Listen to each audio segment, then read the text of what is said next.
Hello, एक बार फिर से स्वागत है आपका हमारे YouTube channel study IAS with Vaibhav Sharma पर।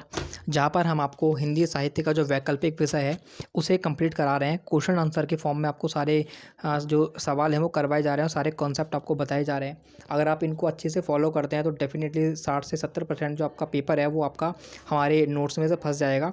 आप इसको अच्छे से रिवीजन करें और अच्छे से इनका नोट्स बनाएं। और अगर आपका कोई भी सजेशन होता है तो हमें कमेंट बॉक्स में बनाएं ताकि हम उस सजेशन पे और ज़्यादा काम कर सकें। आषाढ़ का एक दिन नाटक हमने आपको करवा दिया है, उसके 4 से 5 वीडियोस करवा दिए हैं। आज हमारा जो भारत दुर्दशा नाटक है वो भी कंप्लीट हो जाएगा। 2 नाटक आपके कंप्लीट हो जाएंगे। इसके बाद हम तीसरा नाटक शुरू करेंगे और फिर उपन्यास शुरू करेंगे। तो आज का हमारे जो सवाल है उसको हम शुरू करते हैं। आज का हमारा सवाल है कि क्या भारत दुर्दशा को त्रासदी परंपरा का नाटक माना जा सकता है। बजट त्रासदी मतलब होता है ट्रेजिडी। ट्रेजिडी जो है वो नाटक में एक परंपरा होती है। ये आपसे किसी भी नाटक, किसी भी उपन्यास के लिए पूछा जा सकता है कि क्या निम्नलिखित उपन्यास त्रासदी परंपरा का उपन्यास है, क्या निम्नलिखित नाटक त्रासदी परंपरा का नाटक है या नहीं। तो आज हम समझेंगे कि त्रासदी परंपरा होती क्या है और क्या भारत दुर्दशा त्रासदी परंपरा का नाटक है या नहीं है। शुरू करते हैं। त्रासदी, त्रासदी का मतलब होता है ट्रेजिडी। ट्रेजिडी जो है ना बच्चा वो भारतीय परंपरा नहीं है। ट्रेजिडी जो है वो वेस्टर्न परंपरा है। जो यूनानी साहित्य है ना, जो जो पश्चिम का जो साहित्य है, ये वहाँ की एक विधा है। जो एक ग्रीक दार्शनिक है अरस्तु, उन्होंने पहली बार इस ट्रेजिडी की जो विधा है ना उसका उसका व्यवस्थित विवेचन किया था। उनके अनुसार यूनान की जो ट्रेजिडी है उसके अनुसार हर उस रचना को त्रासदी कहा जाता है, हर उस रचना को ट्रेजिडी कहा जाता है जिसमें नाटक के अंत में जो नायक है ना वो मर जाता है, उसकी मृत्यु हो जाती है, वो विफल हो जाता है, जबकि जो खलनायक है वो सफल हो जाता है। नाटक का जो अंत है ना वो दुख के साथ होता है और नाटक की मृत्यु होने पर जो पाठक है, जो व्यक्ति नाटक को देख रहा है ना, उसको भी दुख महसूस होता है। तो ये जो परंपरा होती है ये कहलाती है त्रासदी की परंपरा या ट्रेजिडी की परंपरा या दुखांत परंपरा भी इसको कह सकते हैं हम। भारतीय परंपरा जो होती थी वो सुखांत परंपरा होती थी। हमारे यहाँ हर मूवी, हर पिक्चर एक अच्छे एंड पे ख़त्म होती है। एंड में या तो भगवान के हस्तक्षेप के द्वारा उस जो सारी परेशानियाँ होती हैं उनको ख़त्म कर दिया जाता है, या फिर इंसानों के द्वारा ही उन परेशानियों को ख़त्म कर दिया जाता है।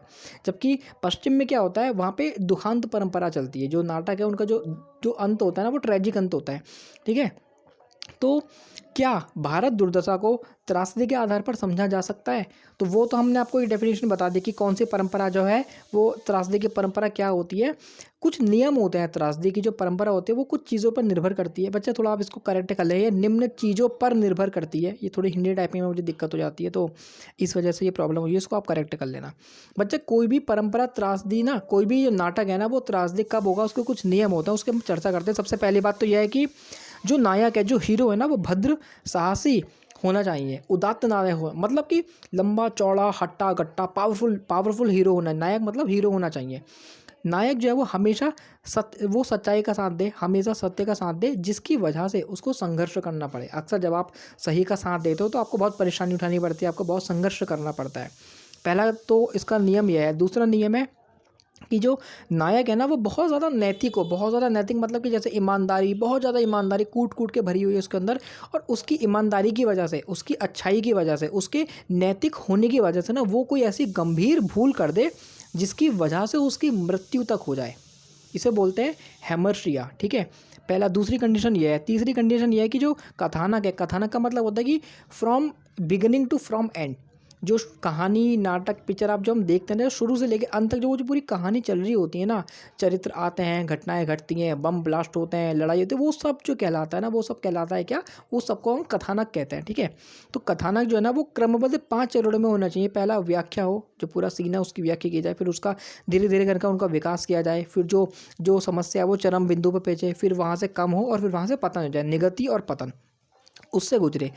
5वीं कंडीशन है कि रचना का जो अंत है ना, अंत में विरेचन का भाव है। विरेचन का भाव मतलब क्या होता है, जब आपने आप कोई पिक्चर देख रहे हो, उसमें हीरो जो है वो मर जाता है तो हमें बड़ा दुख होता है, हमें बहुत ज़्यादा दुख होता है, कुछ लोगों के तो आंसू आ जाते हैं। इसको बोलते हैं विरेचन, कि पाठक के अंदर का जो दुख है ना वो बाहर निकल जाए। और लास्ट कंडीशन होती है द्वंद्व के कारण कथानक जो है ना उसका वक्र होना। बच्चा द्वंद्व का यहाँ पे रीज़न क्या है ना, द्वंद्व का मतलब है लड़ाई, लेकिन हम यहाँ पे लड़ाई का यूज़ नहीं करते हैं। लड़ाई का जो हिंदी में शब्द होता है वो होता है द्वंद्व। तो द्वंद्व की वजह से जो कथानक है, जो पूरी स्टोरी है ना वो वक्र हो जाए। कथानक 2 तरह का होता है। पहला होता है रैखिक कथानक, दूसरा होता है वक्र कथानक। सपोज मैं आपको एक सिचुएशन दिखा रहा हूँ, आप उसके बारे में सोचो, फिर आप समझ जाओगे। सोचो हीरो और विलन है, जो हीरो है ना वो बहुत ताकतवर है, बहुत ताकतवर, बहुत ही पावरफुल है। जो विलन है वो भी बहुत पावरफुल है। हीरो ने विलन को लात मारी, विलन दूर जाके गिर गया एक नीले से रखे ड्रम के पास। जैसे वो वहाँ जाके गिरा, ड्रम में से कांच की बोतल नीचे गिर गई। विलन ने कांच की बोतल निकाली, उसको फोड़ा और वो हीरो के पास मारने के लिए पहुंच गए। जैसे ही उसने बोतल हीरो के पेट में मारी, आपको लगा हीरो मर गया, लेकिन नहीं, हीरो अभी मरा नहीं है। हीरो ने बुलेट प्रूफ जैकेट पहन रखी थी, तो उसको बोतल से कुछ नहीं हुआ। लेकिन लेकिन लेकिन अभी विलन को पता नहीं था कि ये मरा कैसे ही, तो अब हीरो बच गया। उसके बाद में फिर वापस से हीरो जो था उसने विलन को बहुत मारा, बहुत मारा, बहुत मारा, और तभी विलन ने वापस से हीरो को धक्का दे दिया। जैसे हीरो बाहर जाके गिरा तो वो ईंटे के ढेरे पे गिरा, जहाँ से उसके हाथ में एक बंदूक लग गई। वो बंदूक से विलन को गोली मारने ही वाला था, लेकिन जैसे ही उसने बंदूक चलाई वैसे ही बंदूक में से गोली निकली नहीं। क्यों? क्योंकि बंदूक में गोली नहीं थी। अब फिर से विलन बच गया। तो ये जो कथानक है ना, ये जो स्टोरी है ना, ये वक्र है, इसको बोलते हैं वक्र। मतलब कभी हीरो और विलन दोनों पावरफुल है ना, तो कभी जो कहानी है वो कभी किसी के पक्ष में झुक जा रही है, कभी कहानी किसी के पक्ष में झुक जा रही है। अब आप एक विलन सोचो कि जहाँ पर जो हीरो है ना वो बहुत ही कमज़ोर है, बहुत कमज़ोर, और जो विलन है ना वो बहुत ज़्यादा पावरफुल है, बहुत ज़्यादा पावरफुल। मतलब हीरो जो है वो सलमान खान है और विलन जो है वो KRK है। जो अपना KRK कमाल आर खान है वो हमारा, वो अपना विलन है। तो सोचो यहाँ पर क्या होगा, कैसी सिचुएशन होगी। जैसे ही वो दहाड़ेगा, ठीक है, तो विलन क्या, जो हीरो जो है ना वो एकदम घबरा जाएगा, एकदम गिर जाएगा। तो ये जो नाटक है ना, हम, हाँ, तो द्वंद्व के कारण कथानक का वक्र होना, तो ये सारी कंडीशन हम देखेंगे, क्या ये सारी कंडीशन इस नाटक में फुलफिल होती हैं या नहीं होती हैं। क्या भारत दुर्दशा का जो नाटक है, जो नायक है वो कैसा है, खलनायक है वो कैसा है, जो भारत दुर्दशा का जो कथानक है वो वक्र है या फिर रैखिक है, कि ये सब चीज़ें उसमें होती हैं या फिर नहीं होती है। तो शुरू करते हैं। अगर हम सामान्य दृष्टि से देखें तो इस नाटक का जो अंत है ना वो बहुत दुखद है। क्यों? इसको, हाँ, तो इसे हम त्रासदी मान सकते हैं, क्योंकि आंतरिक और बाह्य कमजोरी के कारण जो नायक है ना वो उठ नहीं पाता है। भारत दुर्दशा जो नाटक है, मैं इसकी समरी करवाता हूँ। मैं आपको आज सोच रहा हूँ समरी की वीडियो भी रिकॉर्ड करवाता हूँ। तो आपको सबसे पहले आप समरी की वीडियो देखना कि समरी क्या है, उसके बाद आप अच्छे से समझ जाओगे सारे क्वेश्चन और आंसर्स को, ठीक है। तो इस रचना में जो नाटक है ना, जो नाटक में जो कैरेक्टर है उस कैरेक्टर का नाम है भारत। तो भारत जो है वो बहुत ज़्यादा कमज़ोर है। कमज़ोर क्यों है? अपनी कमजोरी की वजह से, अपनी आंतरिक और बाहरी जो कमजोरी है उसकी वजह से इतना कमज़ोर है कि वो उठ भी नहीं पाता, उसका उठना भी संभव नहीं है। और जिसकी वजह से जो नाटक है ना उसमें दुख ही दुख है। और वो जो दुख है ना वो पहले अंक से स्टार्ट होता है और अंतिम अंक तक वो चलता जाता है और गहरा होता जाता है। अंक मतलब जैसे पिक्चर होती है ना, पिक्चर में इंटर में वो होता है, या वेब सीरीज़ आपने देखोगी पार्ट 1, पार्ट 2, पार्ट 3, तो ऐसे करके नाटक में अंक होता है, अंक 1, अंक 2, अंक 3, ऐसा करके। और ये जो दुख है ना वो अंत तक गहरा होता जाता है। तो बिल्कुल इसे त्रासदी माना जा सकता है। लेकिन अगर हम तकनीकी दृष्टि से देखें, जो मैंने आपको नियम बताए थे अभी पर, अगर हम उन नियम की दृष्टि से देखें, अब हम नियम के आधार पर इस रचना का मूल्यांकन करेंगे। अब क्योंकि भारत दुर्दशा में जो भारत नाम का कैरेक्टर है ना, वो कोई भद्र उदात्त साहसी नहीं है। वो इतना ज़्यादा कमज़ोर है, इतना ज़्यादा डरपोक है ना, कि जब खलनायक का नाम है भारत दुर्दैव, जब वो दहाड़ता है ना तो जो हमारा कैरेक्टर है भारत ना, वो बेहोश होकर गिर जाता है, इतना ज़्यादा कमज़ोर है।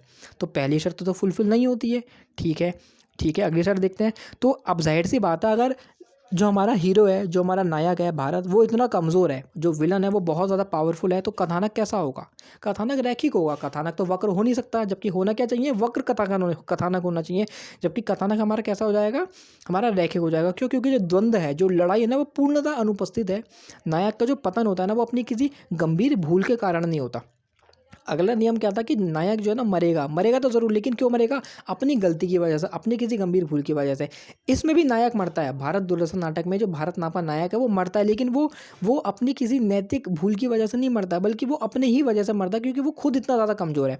नायक का जो पतन है ना वो अपनी किसी गंभीर भूल के कारण नहीं, बल्कि आंतरिक कमजोरी के कारण होता है, जिसके कारण जो पाठक के मन में ना बेचैनी उत्पन्न नहीं होती है। अब नायक तो पहले से, अब हीरो पहले से इतना मरियल है, तो अब अगर हीरो मरेगा भी तो हमें कोई फ़र्क पड़ेगा? नहीं पड़ेगा। लेकिन हमें फ़र्क कब पड़ता है?